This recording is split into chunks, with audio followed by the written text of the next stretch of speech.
It's time for Pod of the Dead.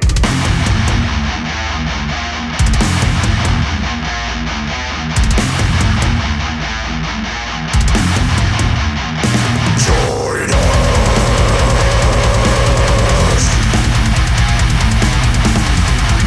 Movies have been watched. We all can be heard. Nobody wants to. You tell me you don't want to hear me all the time, and now you can hear me, and it's a good thing. Get out. That's not true. All right. Hello and welcome to Pod of the Dead. I am your host Nicholas, and with me, as always, are the two ladies, Stephanie and Natasha. Hello. Hi, guys. On today's episode, we are covering the 2013 cult horror film, Catholic propaganda horror film, The Conjuring. Before we really, I'm going to try and mix this up a little bit. Before we really talk about it and everything, Tasha, do you want to tell us what The Conjuring is? Like what this movie is about? Oh, yeah. It's about paranormal investigators in the 1970s. Let me start over. I messed that sentence up. No, you just say it as it is. In 1970, paranormal investigator and demonologist Lorraine and Ed Warren are summoned to a home of Carolyn and Roger Perron. The parents and their 5 children have recently moved into a secluded farmhouse where the supernatural presence has made itself known. Though the manifestations are relatively benign at first, events soon escalate in horrifying fashion, especially after the Warrens discover the house's macabre history. So, this came out in 2013. What is your history with the film? I knew of it, but I feel like of that time, there were so many different ghost story movies. I don't know if it was all within the same year or so, but like this, Insidious, Paranormal Activity, I feel like all of those came out around maybe the same time in my memory, and I really haven't seen any of them. Okay, Yeah. Kylie, our oldest, who's 20, she's obsessed with this series, and so I had never seen it. She's a really big horror buff, and she told me bits and pieces about it, so I knew kind of like with the Jane Doe movie that we watched, she kind of gave me little bits and pieces, but I had never seen it. I'd heard of it, obviously it's out there and a lot of people really like it, but I didn't have really high expectations. I just went in with it going, I don't know much about this movie, but I'm gonna watch it, I guess. So that was it. I'm 90% sure I saw this in theaters. There's something in my head that's like, no, I don't think I did, but something's telling me that I did. That's really helpful. I know, right? I might have kind of sort of watched it in the I don't theater. know. It's because I haven't watched this film since it came out. Like, it came out, and I've always kind of had a bad taste in my mouth a bit of this film. And then it got like wildly popular, and I never really understood it. So this was definitely a reevaluation of my tastes from 11 years ago to now. So that was kind of an interesting one for me, considering like my horror taste, like literally my horror taste 11 years ago and now are vastly different because, you know, you watch so much of a certain style. You're like, okay, I've had my fill of that. And then you just move on to something else. Mm-hmm. So I will say I enjoyed this film more than I remember because I when we were getting ready to watch this and stuff, I was like, this film is gonna suck. Here we go. I was like, we're watching this. He's like, yeah, we're watching it, even though I don't really like it. And I was like, okay. I mean, I watch stuff all the time that I don't really care for. I know the feeling. Yeah. So it's one of those things where I was like, it's a really popular movie. I know a lot of people like it. I didn't want to cover it just to shit on it or anything like that. But it was like, it's kind of one of those films. Like, it's a newer, really, really popular film. Kind of get it out of the way in a sense, like, oh, we haven't covered anything like this popular. I mean, like, obviously we've done Alien and stuff like that, but like recent insanely popular film, I was like, yeah, let's do that. Yeah. So this film, like I said, came out in 2013. What do you guys think its budget was? A lot. $12 million. 22. A lot. Is that, I mean, depends on how much money you have in your savings account. The budget for this film was $20 million. Oh, I was close. Okay. Very close. Nicely done. So yeah, like one of the big things, like, okay, so this film was directed and written by James Wan. And James Wan is the guy that is responsible for bringing us the Saw franchise. He's responsible for the Insidious franchise. He's responsible for the Conjuring franchise. So, like, this is like his first big budgeted film. $20 million is actually a small budget when you think of like how the Hollywood machine makes films. So the reason James Wan is kind of like this golden goose and stuff in Hollywood for his stuff is what he's able to do with what little budget he is given. So on his $20 million budget for this film, what do you think the box office for The Conjuring was? A lot, because this was so popular. So I'm gonna go with we're just gonna 200 million. 200 mil? What you got, Tasha? 147. $319.5 million. Wow. Oh, Lordy. That's good for a horror movie for sure, considering we've had some not so good ones. So that explains to you like why it's a wildly popular film. Like this film was made for $20 million. Yeah. And like, I mean, there's obviously films like the Blair Witch Project, what is Blair Witch Project or Paranormal Activity? I can't remember which one. Like basically was made for like $10,000 or $15,000 and is made like hundreds of millions of dollars. So obviously that's not going to happen because those are extremely independent films. But this one, like, it's insane to like trying to think of horror at that time. I was kind of like, so what was in the water for 2013 in horror and stuff like that? And I did not realize how insanely like stacked the fucking 2013 was. Okay. So we obviously know The Conjuring comes out, right? Same year, Insidious Chapter 2 comes out. So they're back to back. Yep. And he made both of those films. Those were also the two highest grossing horror films of the year. So he had number 1 and number 2. Okay. Wow. You've also got films like The Purge. The first Purge came out that year. Okay. The Evil Dead remake. The Carrie remake. The Last Exorcism Part 2. Texas Chainsaw Massacre 3D. Rob Zombie's film The Lords of Salem. Like there was like a lot coming out in 2013. Whether you like them or you don't, that's not the point of bringing this up. It's just that horror was coming. Like this is like another resurgence. It's kind of like you had the early 2000s with all like the quote unquote torture porn kind of stuff, and then you had like a little bit of a lull, and it was like 2012 2013 it ramps back up. And both of those eras are like the torture porn era is like when James Wan came out with Saw, and then now you've got this. So like that's the thing is like in the 21st century, I'm not a huge James Wan fan. Like there are specific reasons that I don't really care for his movies and stuff like that. But it 100% makes sense. Like this dude's been directing films since like early 2000, and he's gotten to the point now where he directed the last 2 Aquaman films. So like it's so wild to like see his trajectory through horror and stuff, and now getting into like the superhero game and stuff like that. So it's very, very interesting. But so let's see here. We also have what was coming out in 2013 that wasn't horror. So you can kind of get a little taste because the top 10 films, The Conjuring did not make it.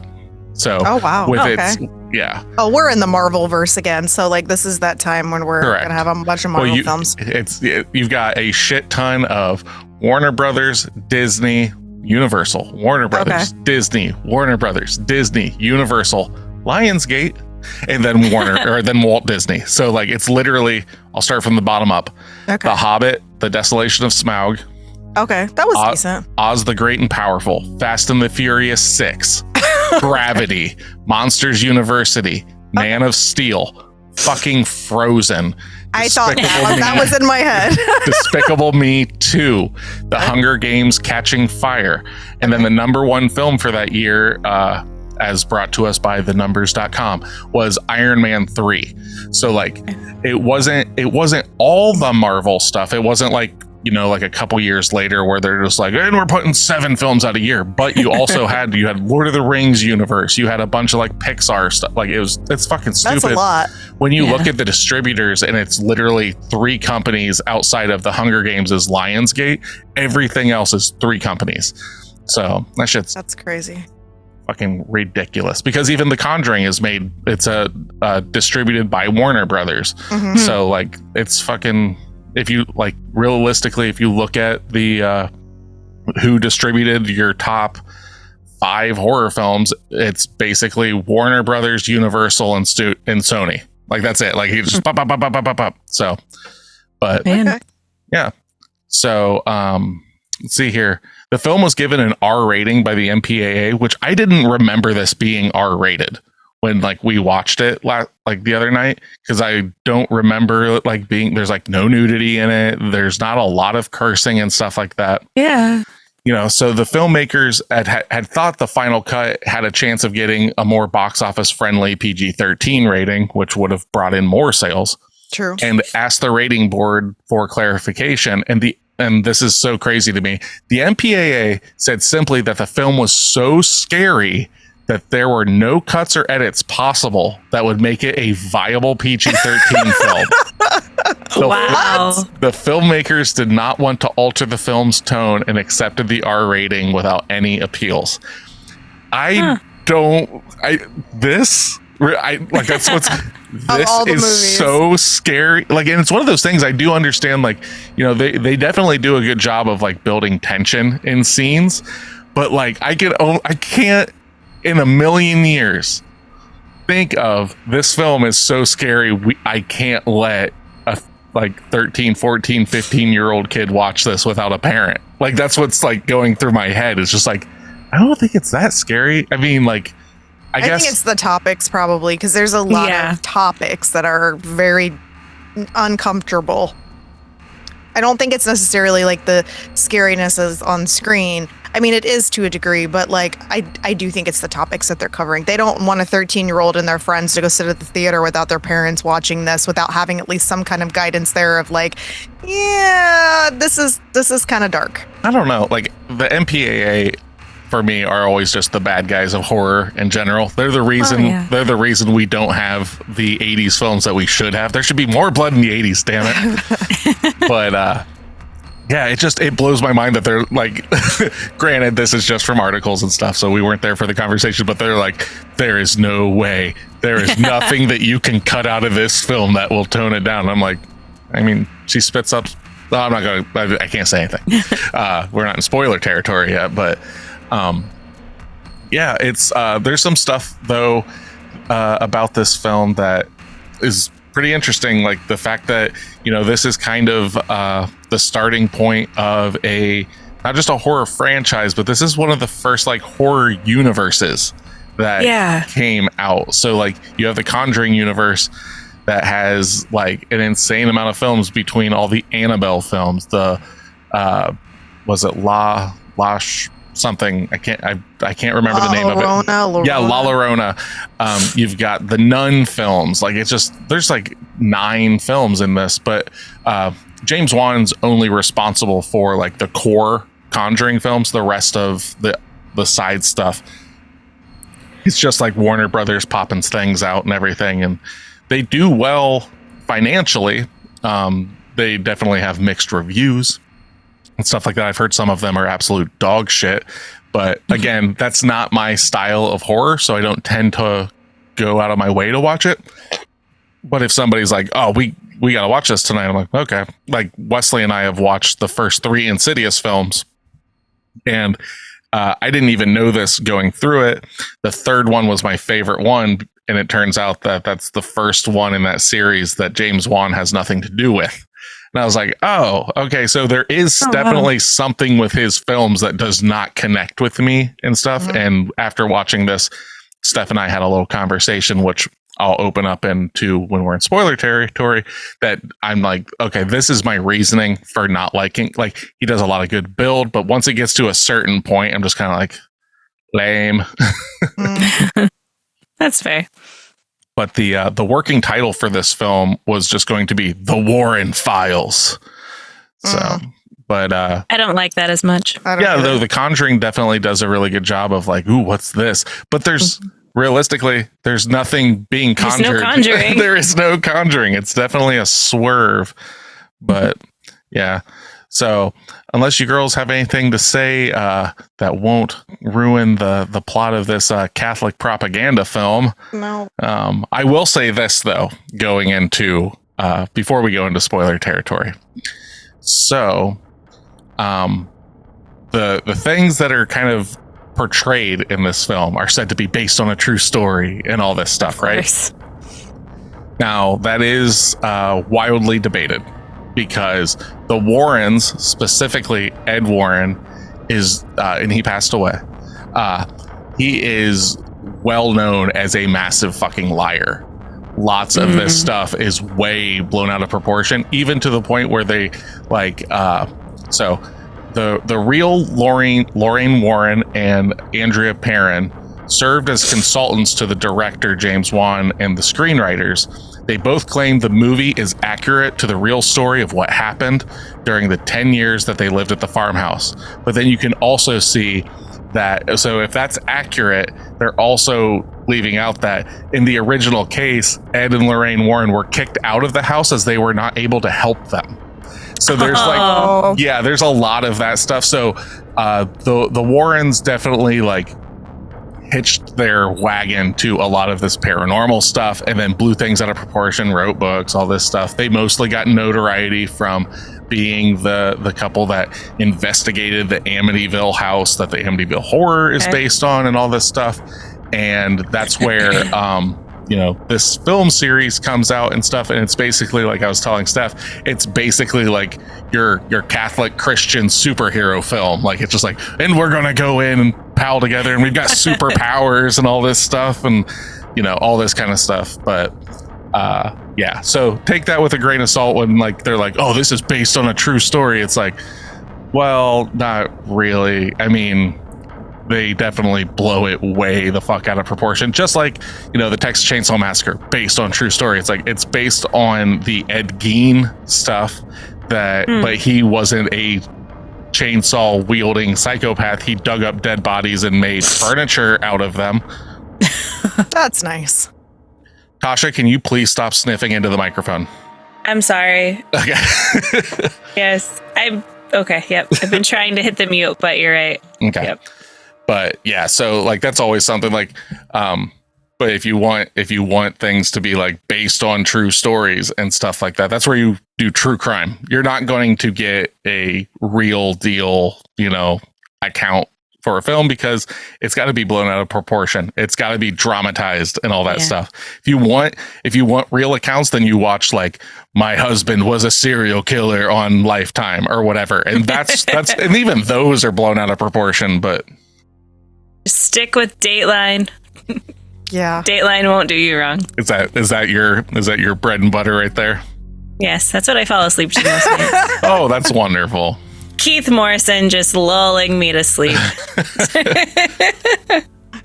But I guess I've got a decent amount here, but like a lot of it's gonna blow the doors off of this movie. So if you haven't seen it, it is available on, I believe we watched it on HBO Max or whatever. It's called HBO Go, HBO Now, whatever fucking name they've got for the day. Yeah. But we're going to go into spoiler territory. Pot of the Dead is a movie club. So how this works, if this is your first time listening, hello, welcome. But we give you a little synopsis up front and stuff, maybe get your interest peaked if you haven't seen the movie, so you can go watch it. After this point, we are going to openly discuss our thoughts of the film, plot points, character development, whatever kind of comes off the top of the dome. And at the end of the episode, we will be giving our homework for next week. And also in that point, we will also be championing some stuff that maybe we came across or want to point people in the direction of. Sometimes it's horror related, sometimes it's not, but kind of gives it like more of a social atmosphere of like, here's some other stuff, Yeah. So beyond this point though, it is going to be spoiler territory. So if you've not seen The Conjuring, I suggest you go check it out. Knock it off your list. It's like maybe 2 hours and stuff, and it's a serviceable film. Some people are gonna love it. I don't know anybody that really hates this movie, like severely hates it. But if you have seen it, stick around. We're gonna wax poetic about it and everything, and we are going to unearth the history of this film and talk about The Conjuring.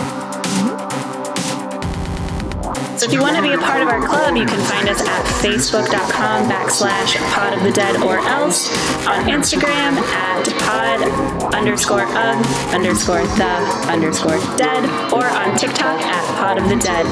If you want to email us any questions, any complaints, or movie recommendations, you can email us at podofthedead666@gmail.com.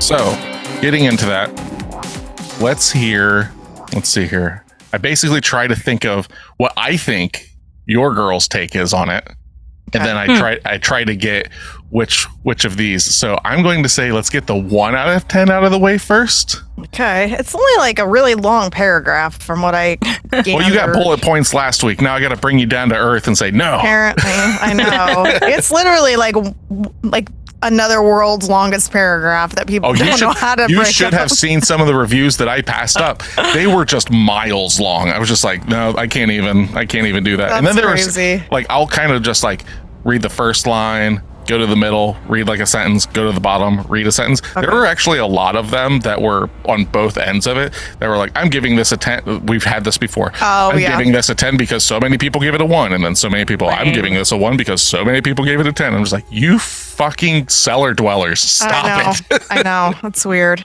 Okay. At no point was this movie scary. Every moment was entirely predictable. Well, kind of, but not exactly. If a scary movie is not scary, then what is it besides a failure?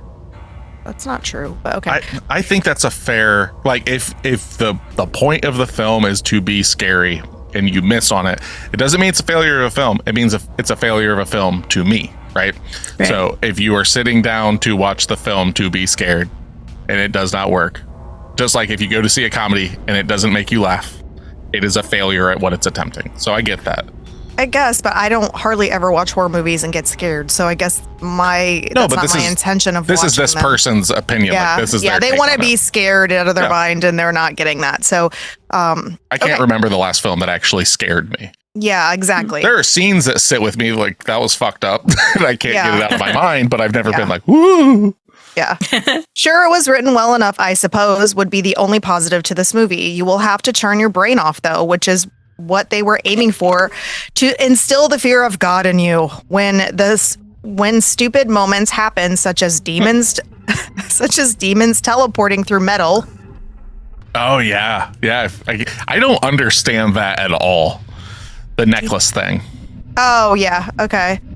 I am very certain after seeing this film that every exorcism movie is just an attempt to scare people into becoming religious. I don't think that's what I was saying is like Catholic propaganda. Like it literally, it goes, this stuff is real. If you like, because they even say in this movie, like, well, we can't help them because they're not Catholic. It definitely works in that sense of like, well, this shit's real. And if you want God to help you, you got to fucking be part of this party, and it's just like, that's how I've always looked at like exorcism films. So it's interesting that they come to that conclusion as well.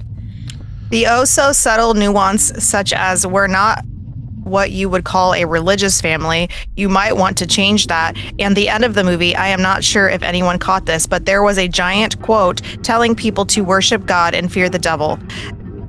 Not to mention the convenience that you cannot move out of a haunted house. You need a priest to bless it. I guess the Catholic Church never grew out of the Renaissance days. Oh no, of obviously forcing not. of focusing its. Okay, hold on. I guess the Catholic Church never grew out of the Renaissance days of forcing its need. Oh, but duh. That's all religion, but especially Catholics. Well, the whole like business model of religion is it gives you a problem, sin, and it also gives you the solution, salvation. And you pay money to get that. Yeah. If you think this review focused too much on religious part, then avoid this movie because they will shove it down your throat. Yep. It is a real. I mean, I have never seen an exorcism movie that didn't have a whole big base around religion. I mean, that's what you should expect. Exorcism, that's what it is. Yeah, exorcism is the act in which a Catholic priest removes a demonic presence from a person. It is a specifically Catholic thing, the exorcism. So obviously, I mean, you're not going to see an exorcist film without the presence of the Catholic Church. It's the whole thing. It's basically like Catholic exploitation films. Like there's like nun exploitation films like Immaculate and the new Omen film and all that stuff. But like this, like exorcism films are always going to end up at the point of a priest, or in this film, a pseudo priest, you know, somebody that is so devout and everything, battling for the soul of the righteous, you know, like that shit. Like it literally is in the construct of an exorcism film. I liked that this movie, though, instead of it being solely playing on like one person getting possessed, it's like the house, and it's almost like a ghost story too. Yeah. I think that was a neat little spin on it. Yeah, that is something that I like, that it's like, it's not just this one dark presence that's here. There's these other ghosts that are here that have been like, it's because of the dark presence and the things that it's done through history that these ghosts are now here. And it's a lot of that stuff I think is really cool.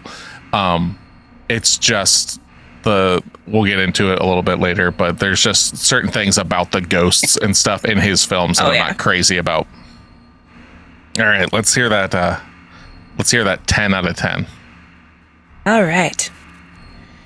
I'm an avid horror fan. Lately, I've been thinking there isn't much that can scare me, though Sinister got under my skin.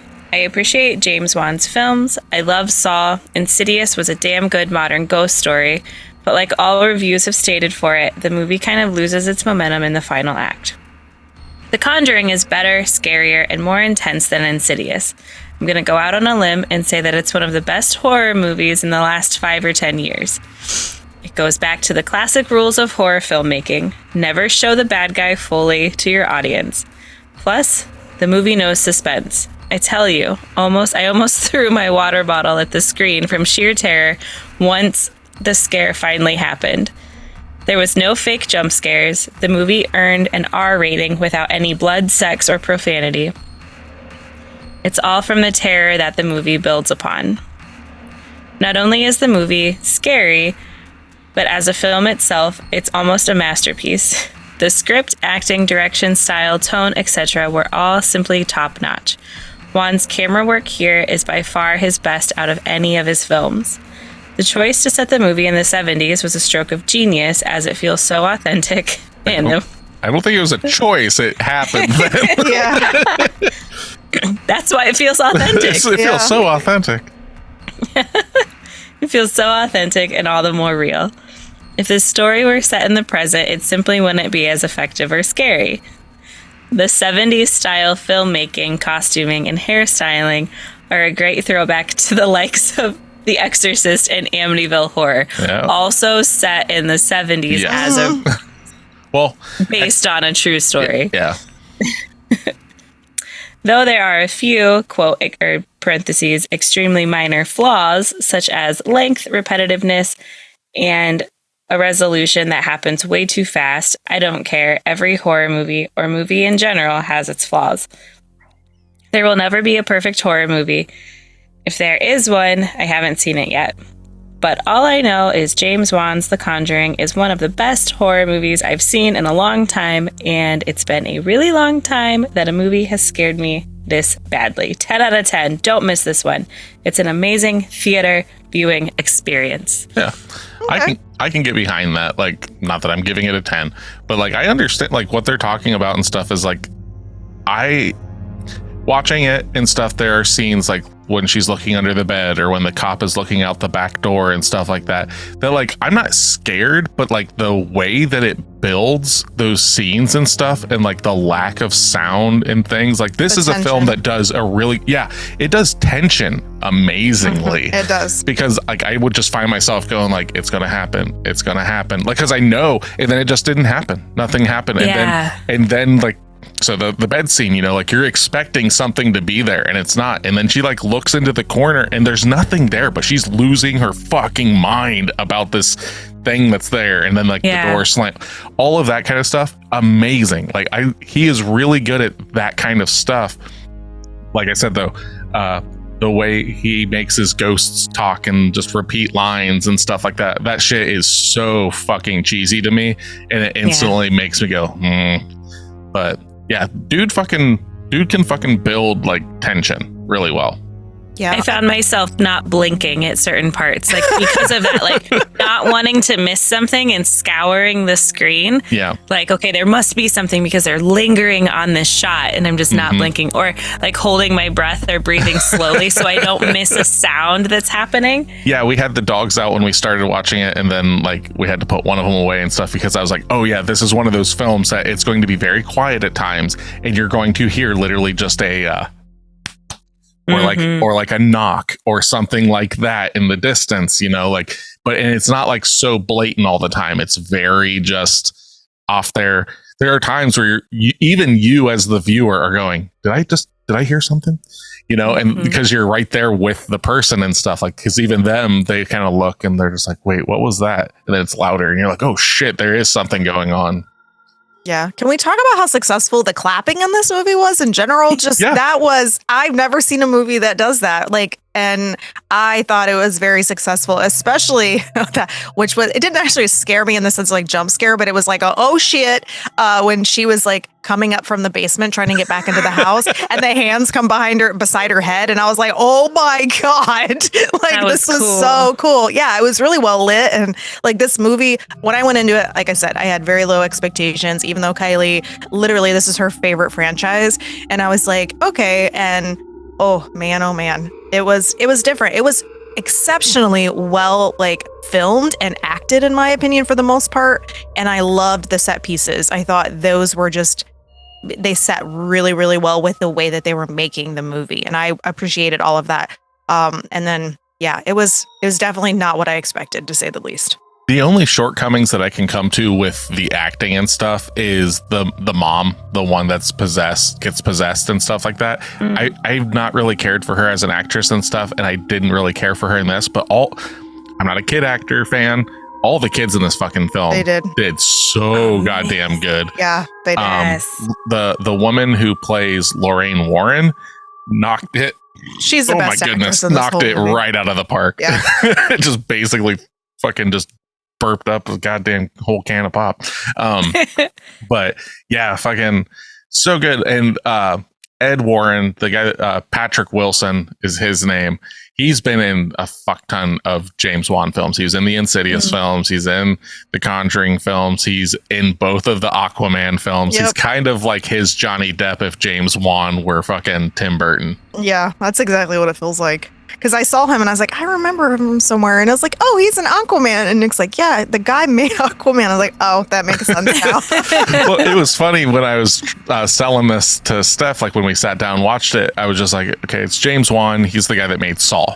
And she's like, ugh. And I was like, okay, well, maybe, like that movie. Maybe I can sell it to you a different way. He's the one that made Aquaman again. I'm just like, I don't know how to sell it to you then. Yeah, Aquaman was okay. That was a movie I went into and had really high expectations of, and I was just kind of like, it was okay. It was passable, but it wasn't a favorite. So, but yeah, this movie was, like I said, was really surprising. And the kid actors, some of these kids that were in this movie have gone on either prior to this or during, like after this, have been in a lot of different movies. Like I noticed the one girl, she was in like The Kissing Booth on Netflix, and then the other girl, Joey King, she's really, really good. That's who you're talking about. Is that, in The Kissing Booth? Yeah, because she's also in a new series called We Are the Lucky Ones. It's like it's set in like Nazi Germany, I think, but it's set like during World War II. And she did The Act. She was Gypsy Rose Blanchard, if you know that story. Oh, yeah. Okay. She plays her and is phenomenal. Okay. I feel bad because I just kind of glossed over her name. Vera Farmiga is who plays Lorraine Warren. She's been in like Bates Motel and stuff like that. She played, So I felt bad that I was just like, oh, I remember Patrick Wilson's name, but I didn't remember hers. But yeah, she does, like, she's literally the best actress in this film, in my opinion. Like, she fucking knocks it out of the park. Patrick Wilson's okay. Like, I've never been a massive fan of his. My favorite film that he's been in is Hard Candy, which has was it Elliot Page? Oh, okay. Back in the day, it's a child predator film, basically. Oh, and okay. he is the predator in it, and that's nice. And Elliot Page sets him up, and it's fucking great. It's super intense. It is dark, and it's one of those films like, hey guys, do you hate pedophiles? You know I do. You want to watch a pedophile end up hanging himself? Then watch this film. Oh my gosh. So, but that's like, that's where I know him from. And then seeing him in like a lot of this stuff, I'm just kind of like, I remember how good he was in that, even though he plays like a fucking creep. But yeah. Okay. Yeah. The girl who is banging her head on the wardrobe in it, she plays in the Twilight series. I don't know if I've seen her in anything else, but she plays Renesmee in that series. And I like, that was a really cool additive too. It was like a lot of knocking and clapping in this movie, like a lot of little sounds like that, or doors slamming. And I liked that because the movie wasn't like full of a bunch of like eerie music all the time. Like you usually expect that in a lot of horror movies where it's like setting you up, but it really didn't do that. Like, you had a few moments that I actually noticed the music, but the majority of the time I didn't. I just noticed like the family and their interactions, and then the noise of the actual props or the things going on, like the frames on the walls falling down, or, you know, things like that, but not necessarily like actual music. Yeah, because I think when the music does kick in, it's more in like the final act and stuff like that, and it breaks the tone for me. Okay. A bit, because like where it gets good in that final act is actually when they use the music almost in that area to like build it to then just drop it, and that when the music drops is in the scenes where like she's like tied to the fucking chair and she floats. You know, like that kind of shit. It's like there's like music and all this like sound and all this stuff going, and then it's just like everything's quiet, and now we're gonna focus on her feet, and you're gonna see her go up. And it's just like, that's really effective in that sense where you're getting bombarded with stuff. You get to breathe for a second, and it's that whole thing of like peeking around the corner and seeing something that you do not want to see. Yeah, there wasn't a lot of blood in this movie. Like that person, one of the reviewer said, it does have blood. It's only in that scene, really. So, yeah, where she like, spits it out into the sheet, which I think is super cool looking. Yeah, it was effective, and I liked that. And like everything was very intentional, like the light bulb even exploding, or you know, different pieces of that. Like there were some stupid things that you could like foreshadow, like the gun being set up against something, and then you know, you knew when she was playing the piano, when she came down the stairs to look at their basement, that was going to be a piece they were going to use later, just to, you know, let you know that this is what it sounds like, so when it plays again, this is what you know you're going to hear. But other than that, I don't think that took away from it. I found the most surprising thing, which I didn't expect, was that there's multiple entities in this. I liked that, like, and I like the way that they explained it as it went along, or showed it, I should say. And then I liked the bruising on the mom. I thought that was awesome. And then when she's like outside and she sees the sheet fly up, and it makes the frame of a woman, it goes up to the window, and you see the crone basically in the window, and then she runs upstairs, and the mom is she becomes possessed. And I was like, I thought that was a brilliant way to portray that. It was very artistic, and it like threw your eye up to the window, and you had to really pay attention to see the woman in the window, and then it shot to the scene where it happens. But I really liked all of that. Like, I thought it was really well put together, and it was just not something I would expect in a movie because I've never seen it before. Yeah, like when that sheet catches on like an invisible form, that is so fucking good. Like it is. There are a few shots in this movie that I let's say I'm not giving this a 1 out of 10, but like, let's say I gave it a 1 out of 10. There are still scenes in this film that are undeniable in the sense of like how fucking cool that looks. Like, for instance, the sheet hitting, and it's always sheet related. It is. That, and then the idea of her being strapped to that chair, but also wrapped in that sheet, makes it so much scarier, because you're seeing her form under the sheet and stuff, but you're actually not seeing her face. Because when it does tear and you see her eye and all that stuff, I think it kind of loses a bit. It's so much creepier and stuff when you're just seeing her scream and writhe under there and then spit the blood against the sheet and stuff. That shit's fucking cool. And they're like, yeah, like she levitates. That shit's cool. The clapping's cool.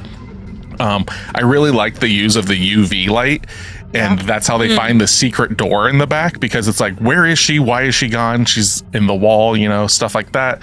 But there are some things that it's just like, obviously this film was made with the idea that they were going to make other films, because we spent what felt like a half an hour in this film, like with the Annabelle doll, which didn't fucking matter. You could have cut that out, made this an hour and a half, maybe an hour 40, right?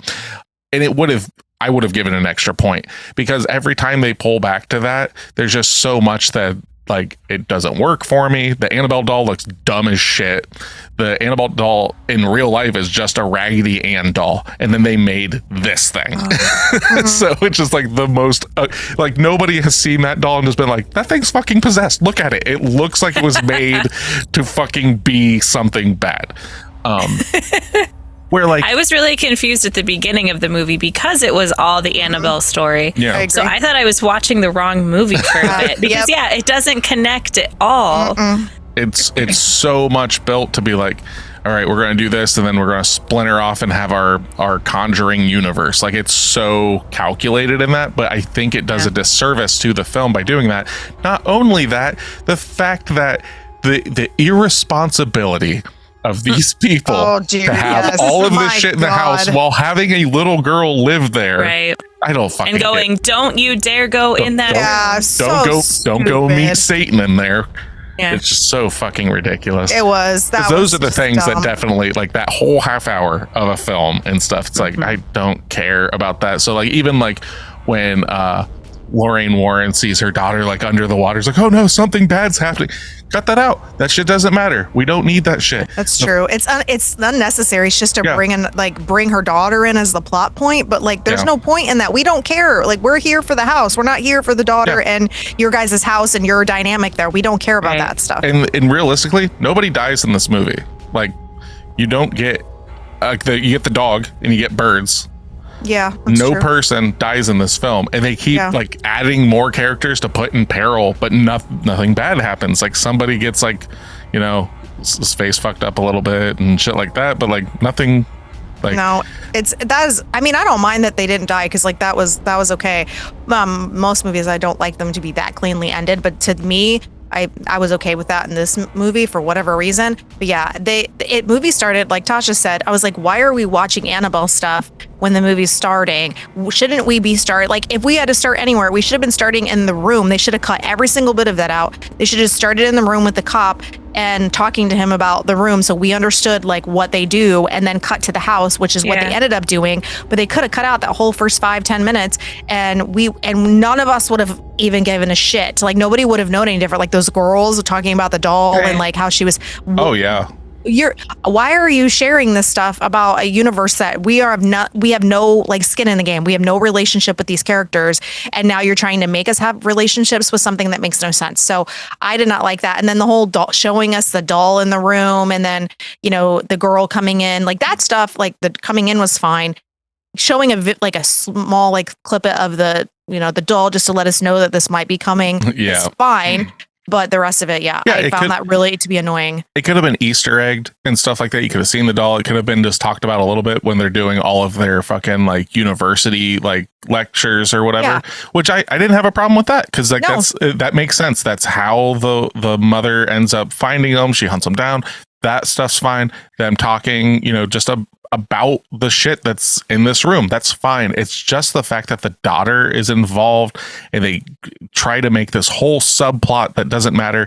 And then on top of that, they then take the whole, like, in the, I think it was the 1 out of 10 or whatever, a demon transferring through metal or whatever. Yeah, like the fact that an evil entity gets Lorraine's necklace, and because of that it's able to transfer to the daughter's locket, and then that's what stems. That's so fucking stupid. Like, that to me is such a waste of time and pacing. Like, if it's one of those things where the MPAA is like, there's nothing you could cut out. I'm like, excuse me, there's a quarter of this film you could cut out. Granted, it wouldn't make it a PG-13 if they think it's an R, but that's true. There's definitely like some editing that could have been done. Like, just cut the daughter out completely. Yeah. You know? Yeah. I mean, we could know about her, but we don't need the whole plot of like them running to save her for what? So we can learn that Annabelle's coming. Like, again, I don't care about Annabelle. Stop making us care about something in a movie that it's not about. Like, we're not here for that. I want the ghosty house. I don't want Raggedy Ann. Well, give us more about the witch. Like, if you were going to give us anything extra, why don't you give us more backstory about like her horrific shit and like what she did, or more about the backstories of the people that fucking lived in the house and their lives. Like, they did very little on all of that. Like, we got little bits and stuff that we got to see, and you got to see the ghost and all that, but like you didn't really get other than like the dump. Exposition dump. That's it. Yeah. The dump that they're telling you, at this house, they had all this stuff that happened. And then that's how we learn about what actually happened at the house. But like, I would rather have learned about that stuff. Well, and it's interesting too, because like watching this and stuff, they like move in and you find out all this stuff, like all this sordid history of the house, and us sitting in Ohio are like, when you buy a house, you fucking know all that stuff, like that deaths have happened and things like that. If there's any of that stuff in a house's history, when you like go through getting a house, that stuff has to be disclosed. In modern day, yeah. Well, not just modern day, like back in the 70s, this is stuff that you would find out and stuff, but not in Rhode Island, where this film is set.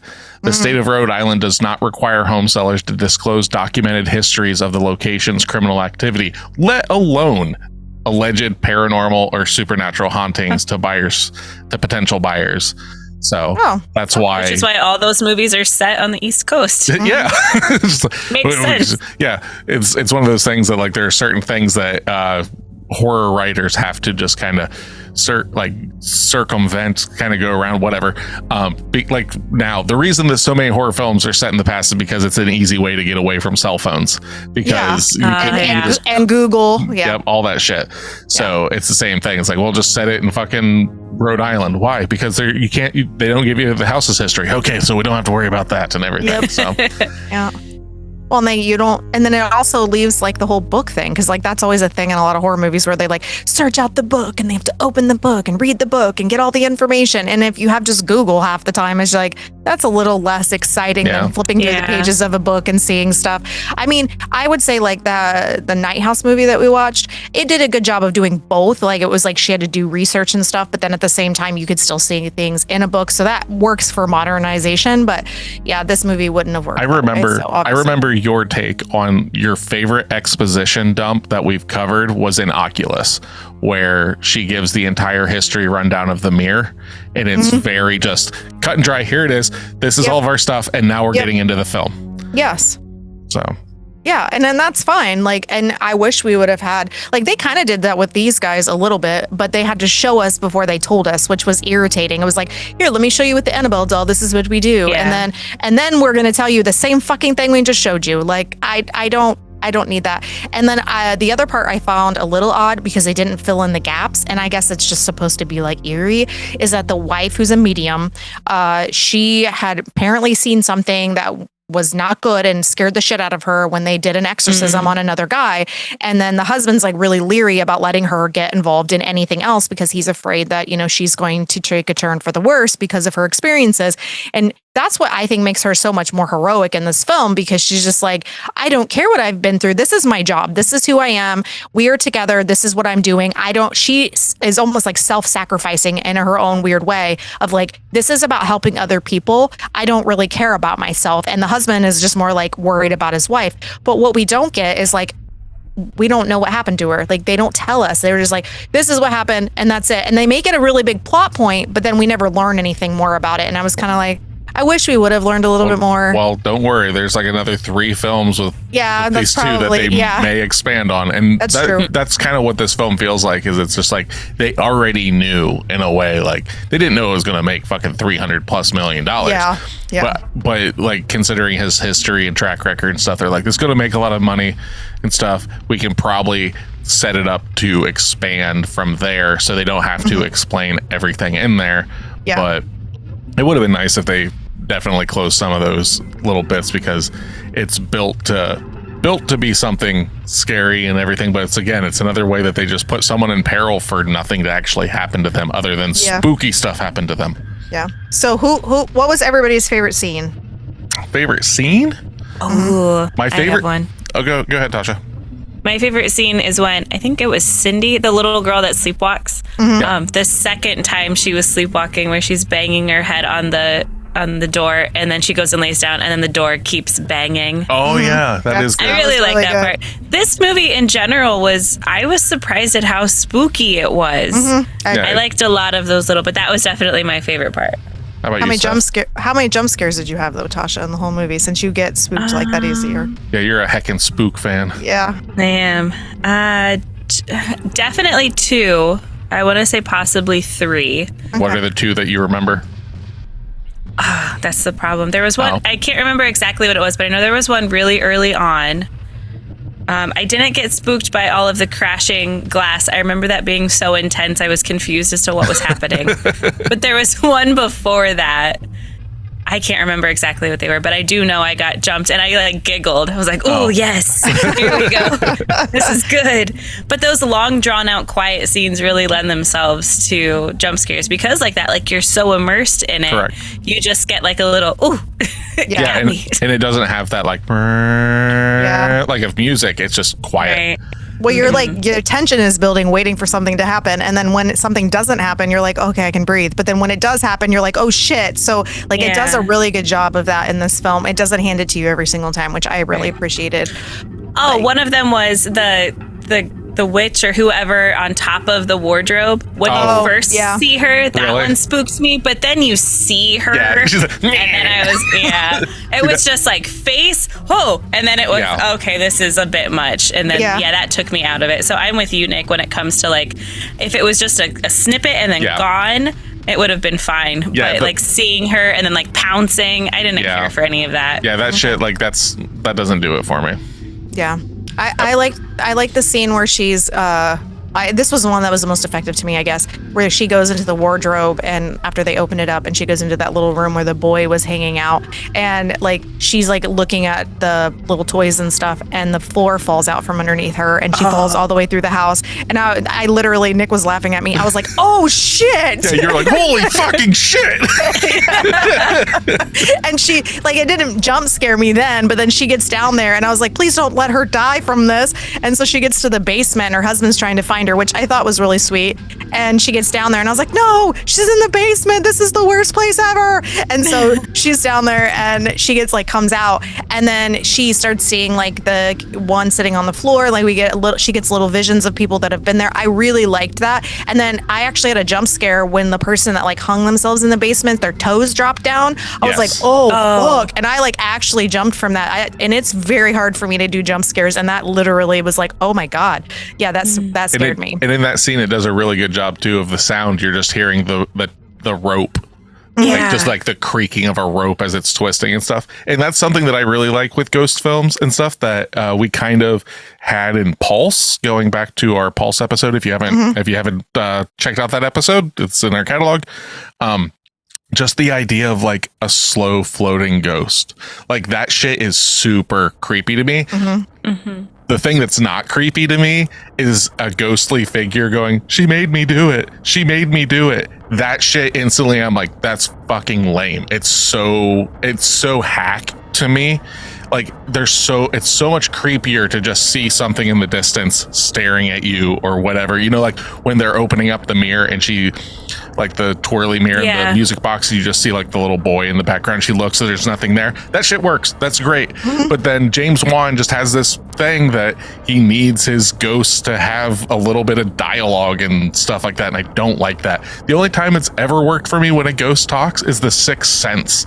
The only time it's ever fucking worked for me. I don't mind it if they're in with the lady in the basement, she turns her head and talks to her that. It wasn't a repetitive thing, but the girl in was it a dining room or a foyer or whatever, where the cop gets chased around by a maid lady who would that was weird. I was it's the same idea to me. She cut her wrists or whatever, and it's the same idea where they're just, they made me do it. I'm just fucking. It would be so so much scarier if that whole scene happened, but the ghost didn't make a sound. It can pounce on the person, it can attack the person, whatever. Don't fucking talk. Like, it could make noises, and that would have been fine too. Talking humanizes it, and it removes the terror from me. Okay. Like, if it's just this entity or whatever, then it works more for me. Okay. But my favorite scene in the film is then instantly followed by my least favorite scene in the film. Okay. So my favorite scene in the film is the exorcism scene. The point where she's floating. When it floats, I think that is such a good job, because when it floats, it then also, or when she floats, the camera also then cuts to Patrick Wilson's face, and you can just see the, oh fuck, we are not in control of this situation at all. And then followed by my least favorite scene is the entire chase scene through the house, going after the daughter, and then the whole "you have to remember that day." That instantly drops a couple points in this movie. Like, the end of it, I fucking hate. I liked that part. I actually got teared up because I thought it was really sweet. The mom, I did not like the acting through most of, like, her acting was okay. I wasn't like super invested in it, but I did think she did a really good job being possessed. I mean, realistically, I liked that. I actually liked her better possessed than when she wasn't. I don't know, but like, I thought she did a really good job playing that part. And then when she came under, and then the lady stuck her hand through the ceiling to put her hand on her head and like tell her to fight or whatever. I was like, that's so sweet. I like that part. Even if it's cheesy, but it's like the Hallmark feeling of it. It's not like scary. It's like, oh, it's so sweet. It reminds me of the Never Ending Story. Like, you have to say my name. It didn't fit the scene necessarily, but because I'm a cheese lover for that kind of stuff, I'm like, that's so sweet. Yeah, I got teary-eyed. But mine is just that tonal shift of like, where it's like the whole, like, you're talking about, like, I think that the exorcism scene in this film is like on par with the exorcism scene in The Exorcist. Like, it's really effective. And then to follow it up, like, so The Exorcist, the entity jumps into the priest, and the priest kills himself. Yeah. Sweet ass ending. This is like, you have to say my name. I'm just like, God damn it. It's like dropping the ball at the 1 yard line. Yeah. The ending was a little like, after you got through the exorcism part, like in terms of in the basement, it kind of does lull a little slower, and kind of like, you don't get that like really good payoff, like that satisfying payoff that I expected, I guess. But I still really liked the movie. Like, I liked it all as a whole. So I liked it a lot more than I thought, because I'll straight up tell you what I thought I was going to score the film with my previous memory. Okay. And I was like, I think this film's like a 4. Okay. Like, straight up. I was just like, in my head, I was like, I don't want to watch this again. Wow. Like, initially. Okay. Like, I was just like, because there were I think the thing that I remembered the most about it was the ending. Okay. Like, and a film dropping the ball at the 1 yard line, especially when it's a 2-hour film, it's just like, ugh. Okay. But there's so much in this film that I do like, that I definitely had to restructure my thought process and everything. And I am the guy that, like, I want a downer ending, and this is the antithesis of that. It is not a downer ending. It is a hopeful ending. It is a happy ending. And in horror, in its I want it. Way. Yeah. I mean, it straight up is the family's fine. No one dies. I mean, we lose the dog Sadie, and that's sad. To which Stephanie goes, God damn it, another dead dog. Like, this might just become. We might just change the name to the Dead Dog Podcast. I know. God, every time I'm like, and it's either that or cats, and then all those birds. And I loved that scene though, when the birds are like breaking into the windows and stuff. That was really clever. I liked that a lot. But I don't want the birds to die, so I was kind of sad too. So yeah, I really like the husband of the family. Yeah, his way of like just being like, I just want to save my family. I don't know what's going on. I don't like when they walk in the house the first time, you see that the parlor doors are like tied shut. He's like, yeah, that they just bang at night all the time. And it's always at 3:07. It's always like they do a really good job of all that stuff. I think they did a really good job. Like when, Lorraine comes in the first time and she's acting weird, and you're like, what? Like, she's just being fucking weird. And they did a good job of bringing it back to that and being like, once I walked in, I saw the entity behind you, and I saw it behind your kids. And I was just like, oh, fuck, that was really effective. And I loved that it was just a fucking cloudy thing. And I like that wraps up the, well, why can't we just move that concept of, it's not necessarily the house, like the house is now this demon or whatever has attached to you. Yes. It'll always be there. So then that clears up that little loophole. Yeah. Yeah. Like, and I think they also did a really good job of why they didn't just run away, because he's like, who's going to take in a family of 7? Because they've got like 5 kids. Who's going to take in a family of 7? All of our money's wrapped up into this house. Like, it's very understandable. Like, we're stuck here and we need your help. And they do a really good job too of like, like little side things of humanizing these characters. So like, when they're walking out on the property and stuff, and Ed sees like the old Chevy and he's like, yeah, I had to put that on weight and stuff. And then later on, he's just like working on the carburetor and stuff for him. And he's just trying to be a helpful, nice guy. And you're getting like this little like back and forth and stuff. I really, really like that. But then the ending and the daughter stuff, you cut that out. This is a banger.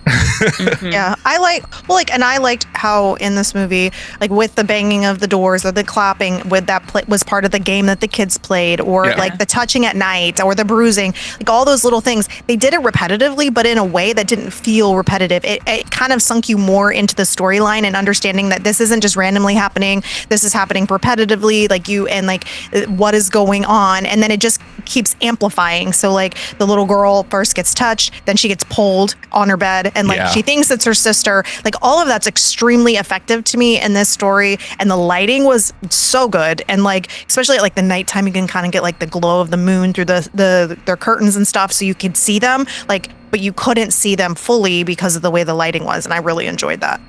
Yeah, like going to the sound stuff, they even went out of their way, and it was a short scene where the Warrens are at someone else's house and they're explaining why their house isn't haunted. It's because you have this broken window and you've got these pipes and the wood is expanding and contrasting, which is going to make sounds that's going to travel through these pipes. And I was like, that's fucking great. Like it's really showing like, no, you're not haunted. It's not just like everything's haunted. So when she does come in, they're like, there's something fucked up here. It's like, oh, okay, there is definitely, some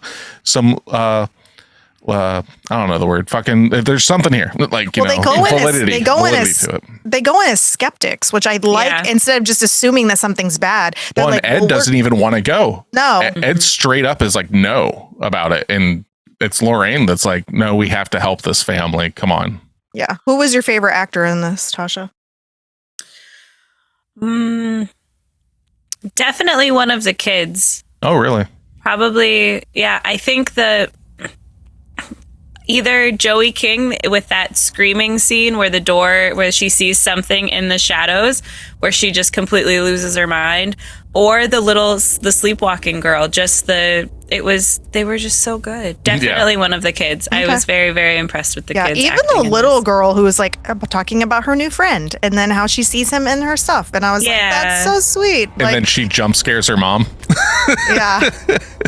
Yeah, he's not in there. Yep, that actually was cute. I mean, if you would think about it, some people probably do jump at that scene because they make it effective. So, the kids were not annoying in this film. That was the best part. Yeah, some of the best kid acting we've seen off the top of my head. I can't think of anything that really like it does not pull you out. Like even the daughter, the Warren's daughter, she acts well. Like, when the doll's in the room with her and you're seeing the chair and all this stuff. Oh yeah. There's some shitty CGI when that chair flies and hits, like you can clearly tell it's a fake chair. But like even her though, she's good. Like she did a great job, like just not necessary. That's the biggest thing for me on that. Yeah. I would say like my favorite though for the film is definitely Vera Farmiga, the Lorraine Warren. Like I think she's mine too. Yeah. I just I also, because she's the most immersive character, I think, in the sense because she can see all the ghosts and she can see the entities herself, and she is not, I don't necessarily say she's communicating with them, but she's at least getting like the feels and all that stuff. So I like that part of it. I can't imagine like having that gift as she does supposedly in this movie. So yeah, it'd be exhausting. Tasha, sit back. Something was feeding back a little bit, like a low, like. Yeah, I heard it for a second. Yeah, I don't. Okay. It might have been it might have been a cyclical thing of your headphones picking up on your microphone. Okay. So I can hear it again. is there something going on in your house? I hear it too. No, I hear it in. Oh, yeah. It's just something in the background? I don't know what it is, but there's something outside. I think somebody might be mowing. Okay, that's fine. Oh, okay. Well, that's fine because It's something that's fine. I just want to make outside. sure it wasn't. If you guys hear it, there's someone mowing. It's springtime. It is what it Okay, is. fine. No, I thought it was like a hoom Yeah, kind of me sound too. like coming through. All right. Yeah, the neighbors are mowing. It's okay. Yeah, So, whatever. yeah, I think that's All what right. it is. Yeah. We always have kids fucking falling through ceilings, dogs barking at invisible entities and mowing, and so it happens. Fuck it. and spiders and Yeah. all that stuff. Me clearing my throat, getting over a cold. I Yeah. apologize. Yep. Yeah, you should apologize. These are This is rough. these are paying listeners. What's that? What? What's that? Oh, they don't pay? Oh, never mind then. Fuck them. No, just kidding. Whoa. Okay. Shots fired. Yeah. Yeah. Okay, so what are we rating this thing? All right. Let's see here. Since you posed the question, you fucking start it. No, because you're the one with the worst. You were the one that went into this with a 4. Well, because I'd seen it. I know. So What do okay. So like I said, I thought like my previous statement, that was how long ago? 11 years ago is when it came out. Oh my god! Yeah, Yeah. So it's you're been, the Leslie was born. yeah. So, and back then was not down with this film. Okay. Upon Were you more reevaluation, snooty back then? Like was I more with, snooty? Yeah, with remember Oh, like the Tasha whole shaking like. her head. Yes. Yeah, Nick with was like way the more whole, snooty. the whole thing. You're like holding my nose in the air. This is your own proclamation, right? Where you were like, "Fuck all these things if they don't have these things." You know what I Correct. mean? Yeah. And I like to always add this kind of thing. It's not because it's popular. It's just that it's like so homogenized that it lacks any character. It's like so usually my problem. This though, was that during that time period that you were more like that? Do you think? I feel like every day that you see me, I'm getting better. So every single day you go back, it's worse. Okay. That's a really good way to put it. Yeah, he's improving. That's I good. consciously try to remove my head out of my ass when it comes to my opinion. Yes, I'm fully aware that the shit that I like is not for everybody and can be garbage to other people and stuff like that. But taking this for what it is, really thinking about like the acting, the directing, all that stuff. So we've got a 2-hour movie. I feel you could take a half hour completely out of the film. And I feel that it fumbles the ending. Okay. The tension though it builds, awesome. So I'll give some pros. Tension, acting, directing, Set. well yeah, like the set direction and all that stuff. The downfalls, unnecessary length because of added bullshit for a universe. Ghosts talking, never-ending story ending. Those kind of things definitely, knock it down and stuff. I think if it were cut down to an hour and 40, let's say, and they made a better ending to this film, I could easily see myself getting it up into the 8 range. Okay. Because it is and I was surprised by that. I was surprised how engrossed I was into this film. All that being said, though, there are very big reasons, though, that I am knocking points off. I'm giving it a 6.25. Okay. Oh, well, you're going down to the quarters today. Okay. Well, yeah, I do it every once in a while because I didn't want to give it a 6, but I thought 6.5 was too high. So I was just like, that's why quarters exist, baby. Okay. But that's my thing is it literally loses probably. Let me think here. If I'm giving it a 6.25, yeah, I would say that it loses a point for its ending, a full point. I would agree with that. And then all of the daughter stuff would be the extra Annabelle stuff is probably the other 0.75. Okay. It's just so unnecessary.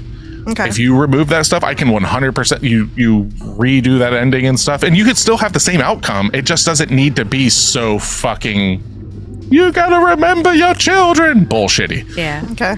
But yeah, 6.25 I think is very, a very respectable score for this film. Okay. What do you got, Tasha? I really enjoy like new house movies. So like Amityville Horror, there's that in Oculus. The people moving into a house where you don't know the sordid history, I really enjoy. Okay. I liked the ghost aspect of it. I didn't care so much for the ending. When it got into like the possession and the exorcism, that part, those aren't my kinds of movies, but if it stayed in more like the first 2 acts and followed that trajectory, I would have stuck with it and enjoyed the ending a little bit more. Okay. But it didn't take away too much. It just kind of, the climax wasn't how I would have intended it, but I'm also not a film writer. Yeah. So, but I loved the acting. The kids, like I've already said, the kids were great. I loved the style of the, like you guys have all said, the lighting, the time period. I knew the dog was going to die as soon as the dog didn't want to come in the house. Like that was right there. I think you should always take a dog with you when you're looking at old houses. It seems to make the most sense. If they don't go in, you don't want to live there. To use them as a sacrifice? Is that what you're saying? No. Leave the dog. I'm out of here. Not to leave it as a sacrifice, but if she didn't want to go in, Yeah, I get you. something to be said by that. I will watch this again, and I am interested in watching the subsequent Conjuring movies. Not so much Annabelle or anything like that. For that, I'm gonna give it a 7.5. Damn. All That's a right. lot. Yeah. Now, Like we've said before, there aren't a lot of movies that really scare us anymore. And jump scares are kind of hard to come by in the right way. I really liked the slow pacing of this. Then you got the jump scare. You get really immersed into those long, drawn out, quiet scenes. And I think that's really good. I got excited in some of these bits because it was different and capturing.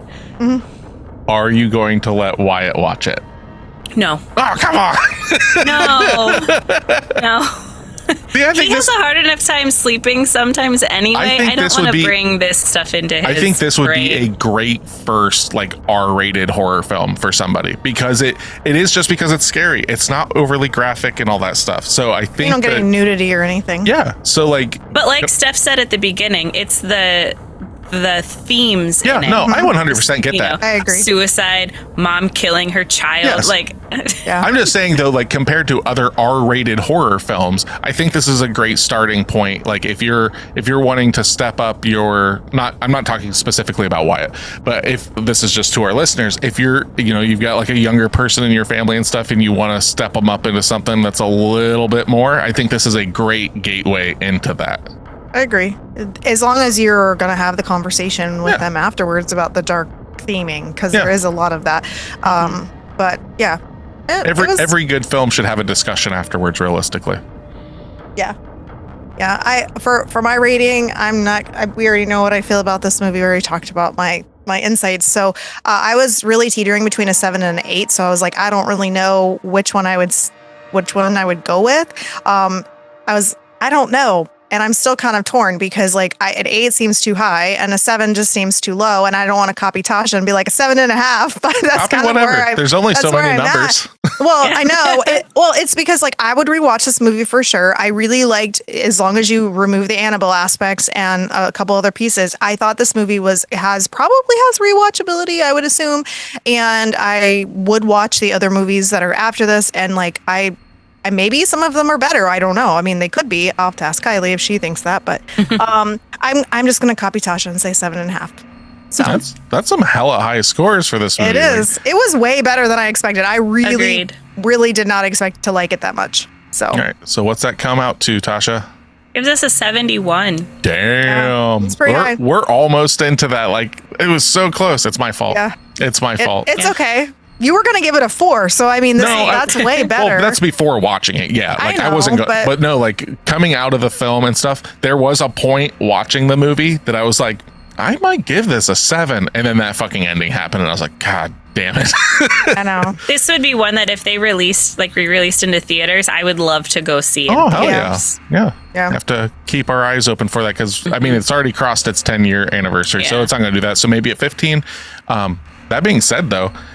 71, you're more than likely going to like this film. Like I said, I can't imagine somebody actually hating this movie. Unless you don't like horror movies. Or, yeah, I guess, yeah, if you're going into this, like, it was too spooky or whatever, you know. All right. Sorry, we had some technical difficulties. So, yeah. So, Tasha, you said this is like a 71, right? Yep. All right. So, definitely, you're more than likely going to like this. I'm probably reiterating what was just said. But, yeah, so that's The Conjuring. Do you girls have anything that you would like to champion and throw out there to everybody? Yeah, if you're into true crime, there's a movie from 2022 called The Good Nurse. It has Eddie Redmayne and Jessica Chastain in it. It's about his name's Charlie. Crap. Charlie Cullen. Charlie Crap. It's a weird name. Charlie Cullen was a nurse who injected insulin or like this heart medication into saline bags and killed possibly like over 400 people over the course of his like 10 years as a nurse. So there's a movie about it called The Good Nurse. And then there's also a documentary on the same story called Catching the Killer Nurse, I think is what it's called. Okay. So I just recently watched that, and it's a pretty interesting story, but the movie is really good. Okay. Right on. Yeah. What do you got, honey? The thing that I saw this week that was I'll champion a bit is Wesley and I watched the new horror film Late Night with the Devil. It was in theaters for a little bit, and then it just jumped on Shudder Friday night, and that's when we watched it because we double featured The Conjuring and this. Mm-hmm. It's not a bad film. I really like the set piece that it's set on and everything. Basically, it's about a fledgling late night show that's trying to get its ratings up, and they bring on a person that is supposedly possessed by the devil or some sort of demonic entity, and shit goes completely sideways. It's set in the 70s. It's even basically set up that it's like, this is the episode that didn't get to air, plus some backs. It's kind of found footage, but not. So it's basically like the episode that would have been aired live and everything. So when it's doing that, it's in the box like 4:3 old school, like square frame, so you get the black bars, and then anytime you're getting backstage stuff, it's black and white full screen and everything. So it's really interesting to watch that kind of back and forth, because like when it goes to commercial break, then you're getting the backstage stuff and everything, and it's like, all right, we're back on the air in 4, 3, 2, and then it's back onto the show and everything. And like, it's really interesting. I think it's really cool. I think it's like an hour and a half. It's been kind of hyped up and stuff around. If you're looking for something new and a little kind of on par, not par, but on the same wavelength, this was a good double feature, like, because they are both kind of possession films and everything. So yeah, it's got David Dastmalchian in it, who was in The Boogeyman, and he also plays like, what is it, like the polka dot man in the Suicide Squad film that came out a few years back. But he does a really good job. He's the host, the late night host, and they do a really good job of like playing up that kind of like late 70s. He's in a battle against Carson and stuff, like Johnny Carson and all that. So it's not bad. Okay. Yeah, so definitely, if you get a chance, check that out. It's on Shudder. It'll probably get a wider release later on, but that's where you can watch it right now. Okay. I'm not gonna have a movie today. I was like, this has been a short week. We've had a lot of stuff going on, so I didn't have anything great, but I'm going to champion Marvel Snap. What is Marvel Snap? Yeah, so Marvel Snap is a game that you can download on your phone. It's free, and then unless you want to pay to have like the extra features every month, which Nick and I usually do. Yeah, we usually end up. Yeah. It's funny that you're like, it's free. Right. I'm like, to some people. Not to us. We pay $10. So I actually like that the way they set it up though. But Marvel Snap is a game. Basically, you have all your favorite Marvel characters. They have different, specific like on reveal type things for like attacking the other person. It's almost like what did you just call it? Like, it's almost like Magic, but not. Yeah, it's like a Magic the Gathering kind of game where you have energy that allows you to pay for cards to come out to do things. Yeah, and then there's like ongoing cards that you always get to use that, and each of your cards cost different, and they have different values, and you just basically have to win by points on each, and you get 3 little areas. And we got, I guess the game's only been out like a year and a half maybe, Yeah. and we've been on the bandwagon almost since the very beginning. Yeah. And we play pretty regular. Like, I think we were both laying in bed last night, and Nick's like, "Son of a bitch!" And he's like, "Like, this is a regular occurrence in our house." And I was like, "What happened?" "Oh, I thought I was gonna win, and I'm trying to get to 90 because you go up like levels and stuff, and you can get to 100, which neither one of us has ever got to 100 because it restarts every month, and we don't get that far. We get you get your asses handed to you, and then you get to roll back. But they've added a lot of really cool features, and you get a new card that you could possibly win every week, or purchase, like with tokens and whatever else they offer. But and it's usually themed based on what like new Marvel movies are going to come out. So if you had like when they were bringing out the new like Guardians movie, they had like new Guardians character type stuff, and like they usually do that pretty well. And it's been really fun. So we play this regularly. So instead of like watching movies and doing things I'm supposed to be doing, I'm playing Marvel Snap a lot. So I'm like, might as well champion the thing that we are consuming a lot of our time and then cussing at our phones pretty regularly. So yes, if you like that kind of stuff, you might like Marvel Snap. Yeah, it's kind of like if you've played Magic the Gathering or Hearthstone, which is made by Blizzard and stuff. They're both like collectible card games, but you like Marvel Comics, there it is. So yeah, I have one more thing that I'm excited about. Oh, what you got? It's springtime now, and that means the drive-in theaters are going to start opening up. Oh, hell yeah. That's true. And I'm very excited about that. I'm lucky enough to have 3 like within an hour of me, 2 much closer. Nice. So I plan on going quite often to the drive-in. Hell yeah. We're You have any around? Do that too. Yeah. We're actually going to go see a movie in about an hour after this podcast. We're going to go see the new Abigail movie. If you're not familiar with it, it's the one that's got like the little ballerina girl vampire movie. It's made by the guy. Yeah. It's made by the guys that did the last 2 Scream films. So Wesley wants to see it. I'm down to see any horror film that comes into the theater near us because I pay for my monthly thing. Steph will watch about any vampire film, so we're going to go do that. And then Sydney's just going to enjoy the quiet at home. Yeah. I was Nice. like, do you want to go? She's like, nah, I'm good. Okay. Yeah, she wants to have the house to herself, I'm sure. So But that's enough of that. Now, homework time for next week. We actually have another listener requested film. Okay. So this one comes from Doug. He emailed us and gave quite the list, which I've talked to him, and there's actually a few films that he requested that were already on the schedule for next month. So Doug's really gonna like the month of May. Okay. But this one was not. I picked this one because, as far as I know, none of us have seen this film. So I never even heard of it. So it is called The Blackcoat's Daughter. So that is what we will be watching. I believe it is on Hulu currently. So hopefully. And HBO Max. Okay.